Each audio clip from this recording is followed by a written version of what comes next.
করে ডক্টর ইউনুস পর্যন্ত, এর মাঝখানে আরো কতজন এসেছে গিয়েছে, একজনও শান্তি দিতে পারে নাই।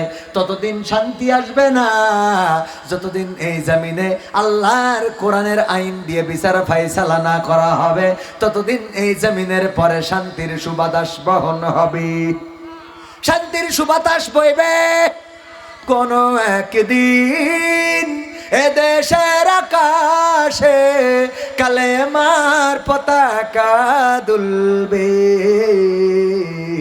সেদিন সবাই খোদাই বিধান পে দুঃখ বেদনা ভুলবে, সেদিন সবাই কোরআনী বিধান পে দুঃখ বেদনা ভুলবে, সেদিন আর রবে না হাহাকার, জুলুম আর অন্যায় অবিচার, সেদিন আর রবে না হাহাকার, অন্যায় জুলুম অবিচার, থাকবে না অনাচার দুর্নীতি কদাচার, সকলেই শান্তিতে থাকবে, সেদিন সবাই কোরআনের বিধান পে দুঃখ বেদনা ভুলবে। কোন একদিন এদেশের আকাশে কালেমার পতাকা দুলবে, সেদিন সবাই খোদাই বিধান পে দুঃখ বেদনা ভুলবে, একাকিনী রমণী নির্জন পথে যাবে, কোনো জন কটু কথা কবে না, কোন জন পথে ঘাটে সম্পদের মোহে খুনার রাহা জানি হবে না, সেই দিন আর নেই বেশি দূরে, সেই দিন আর নেই বেশি দূরে, আর কিছু পথ গেলে মিলবে, সেদিন সবাই কোরআনী বিধান পে দুঃখ বেদনা ভুলবে।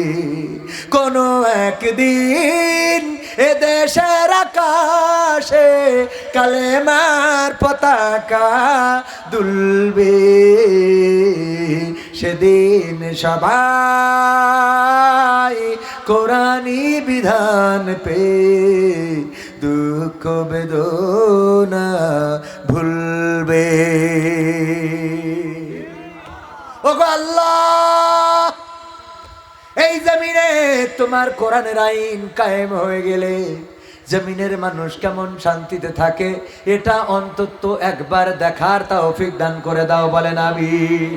একবার একটু দেখতে চাই নামাজ কায়েম হয়ে গেলে কেমন করে আজান দিলে সবাই দোকান বন্ধ রেখে মসজিদে চলে যায়, একবার একটু দেখতে চাই চোর চুরি করলে কেমন করে তার হাতটা কাটা হয়, একবার একটু দেখতে চাই কেউ যদি বিবাহিত জেনা করে অথবা ধর্ষণ করে কেমন করে তার একটু সঙ্গে সার করে দেয়া হয়, একবার একটু দেখতে চাই ওসমান হাদির যারা খুন করলো, মুসাব্বিরকে যারা গুলি চালালো, এই খুনিদেরকে ধরে নিয়ে ওদেরও কিসাসের আইনটা কায়েম করে দিয়ে হত্যার বদলে হত্যা, ওদেরও গুলি করে মেরে ফেলতে হবে।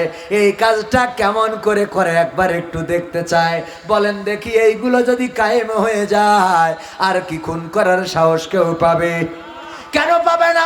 কারণ যখন দেখবে যেভাবে খুন করা হলো ওইভাবেই যদি তাকেও খুন করা হয়, এইটা দেখার পরে বাংলাদেশের খুনিরা তওবা করবে। আর খুনিদেরকে বলতে চাই, ওগো সন্ত্রাসীরা, কাকে মারো, কাকে হত্যা করো, একবারও কি চিন্তা করো না তারও বাড়িতে কলিজার টুকরা সন্তান রয়েছে?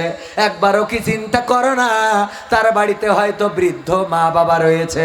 একবারও কি চিন্তা করো না এই মানুষটা কত মানুষের অভিভাবক, এই মানুষটা হয়তো কত মানুষের খোরাক জোগাড় করে দেয়, কত মানুষের রিজিকের কারণ এই মানুষটা। ওই মানুষটাকে যখন গুলি করে হত্যা করো, আল্লামা সাঈদী বলেছে একবার একটু নীরবে নিভৃতে চুপিসারে তার বাড়িতে চলে যাও। তার বাড়িতে যে তার ঘরের বারান্দায় অথবা তার ঘরের কোণায় অথবা ওই মানুষদের ভিড়ে নিজেকে আবিষ্কার করো।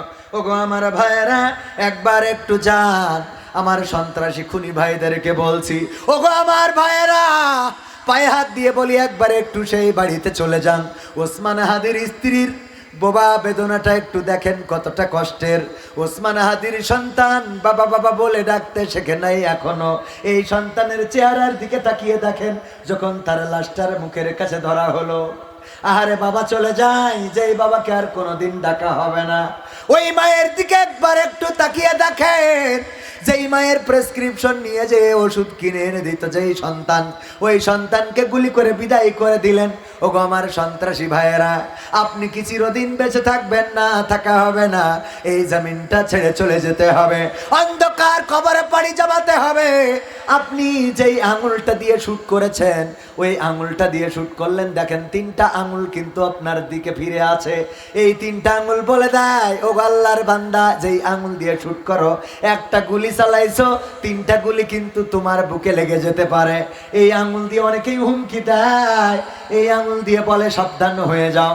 যখন এভাবে আঙুল দেখায়, 3টা আঙুল বলে দেয়, একটা আঙুল তো দেখাইলা তার দিকে, আর 3টা আঙুল তোমার দিকে, মাথায় রেখো এটা সুদে আসলে পরিশোধ হবে। হয় না? হয় না? 41 সাল পর্যন্ত ক্ষমতায় থাকবে, আলেমদেরকে ফাঁসির কাস্টে ঝুলালো। বিএনপি জামাত শিবিরের নামে মামলা ছিল না? ভার্সিটিতে রাজনীতি করার অধিকার ছিল না। 41 সাল তো আসলোই না, তার আগেই চলে যাওয়া লাগলো। আবার এখন প্রতিটা ভার্সিটিতে জিতে যায় হুজুরেরা, দাড়িওয়ালারা, টুপিওয়ালারা নারায়ে তাকবীর স্লোগান দিল আমার বোন, আর মাইকটা কেড়ে নেওয়া হলো। ওই মাইক কেড়ে নিয়ে তাকবীর স্লোগান ওখানে সাময়িক বন্ধ করতে পেরেছো, কিন্তু আমার রব ওয়াদা করেছেন, ইউরিদুনা লিউতফিউ নূরাল্লাহি বিআফওয়াহিহিম আল্লাহু মুতিম্মু নূরিহি ওয়ালাউ কারিহাল কাফিরুন। আমার আল্লাহ বলেছে, তুমি যতই মুখের ফু দিয়ে আমার দ্বীনের আলোকে নির্বাপিত করে দিতে চাও, আমি বলে দিচ্ছি, মনে রেখো, মাথায় ঢুকাই নাও, এই কথাটা মাথার মধ্যে ভালো করে পুশ করে নাও। আমি আল্লাহ আমার দ্বীনের আলোকে, আমার তাকবীরের স্লোগান আমি উজ্জীবিত করে রাখবো, আমি প্রজ্বলিত করে রাখবো, যতই তোমাদের কলজের মধ্যে জ্বালা পোড়া হোক না কেন। আল্লাহর তাকবীর উচ্চাকিত হয়েছে না হয় নাই? সবাই বলেন লিল্লাহি তাকবীর, লিল্লাহি তাকবীর।